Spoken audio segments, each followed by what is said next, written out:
What's up everybody, this is Tripacoop signing on and welcome back to my channel, and today we're doing another Troop Scoop thing where I'm talking about a game that may be good in a different genre. So let's get this started. Have you ever thought about a cherished game franchise you would like to see in another genre?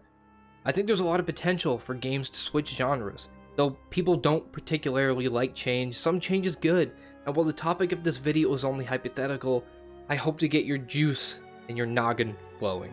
Gears of War, a beloved franchise to many that first began when the world saw the release of the first title in 2006. November 6, 2006 to be more precise. Gears of War has always been a franchise that focused on the exaggerated and over-the-top action, with macho guys fighting an underground-dwelling mutant race known as the Locust. While this is what the series is loved for even to this day, what would Gears of War be like as a horror game? I think this series could produce an excellent horror game in this genre, while keeping what makes the series so special, albeit at a slower pace. And today, I'm going to be sharing my thoughts on it. If you're a big fan of the series, then you'll know that the first game, or first trilogy for that matter, was known for its gritty style and dark atmosphere. The scenery was painted with muted and washed out tones from war. Everything was post-disaster, surfaces soaked in blood. While it wasn't a horror game, it did have some horror elements and fared more on the uneasy side of war, and fighting an unfamiliar, savage foe. It was a showcase of a losing battle, humanity on the brink of extinction. The series has since gone in a different direction tonally when the Coalition took over, and while I enjoy their iteration, it does severely lack the gritty tone many fans loved. I would guess the shift was most likely due to the appeal of a wider audience. But anyway, back to horror. I want to start talking about the mechanics and what I'd like to see in a Gears of War horror game. In order for this to work as a smaller scale horror title, new mechanics need to be added. I want to keep the main feel of Gears intact, like the cover, the fast reloading, cover sprinting, however at a much slower pace. While action would still be a part of the game, it would no longer be the main focus, but rather just having the player trying to survive, like a survival horror game. This would mean that the whole game would have to be scaled back in terms of story and gameplay. I came to these conclusions by taking inspiration from games like Alien Isolation and Resident Evil. A major change would be that the outcome of most encounters now with enemies can be decided by the player. I know you're probably thinking, but man, I just love shooting big mutant guys, and that's fine. It just would be less of that here. Giving the player choice is never a bad thing.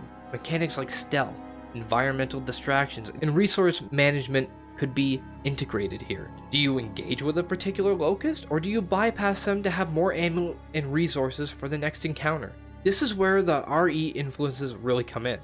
Not that there would be an inventory to manage per se, but keeping the tabs on ammo, counts, and other resources would be essential. This would allow the tension to remain prevalent. Variety of enemies could also play a big factor in the mechanics that the player has to deal with. The common fodder like grubs can easily be dispatched and taken out with silent takedowns and throwables, while other foes like the wretches can sniff you out if you're not keeping a respectable distance from them. The big guys like boomers, maybe they're special mini bosses you can partake in if you want to get special rewards from them, if you want to risk your ammo and risk yourself in that kind of engagement. This would present the player with an increasing amount of challenge as the game progresses, and as well as keeping the game engaging by having a variety of encounters. Weapons like the Lancer now have a fuel bar that you have to manage for when things go sideways. Due to the nature of horror games, exploration is obviously a key factor to keep stocked, and it adds to the immersion. Exploration and hidden pathways could be added here for the player to engage in. Take the chainsaw for instance. It's not just used for cutting down foes, but now you can choose strategically if you want to preserve some of your fuel or cut through something to be able to get a valuable resource that could help you later down the line. This would give the player choice. The key for this game is to give the player more choice. Much like Alien Isolation had. You had a variety of tools that you could do things with in that game, but you could even opt out of not using them altogether via just a stealth approach.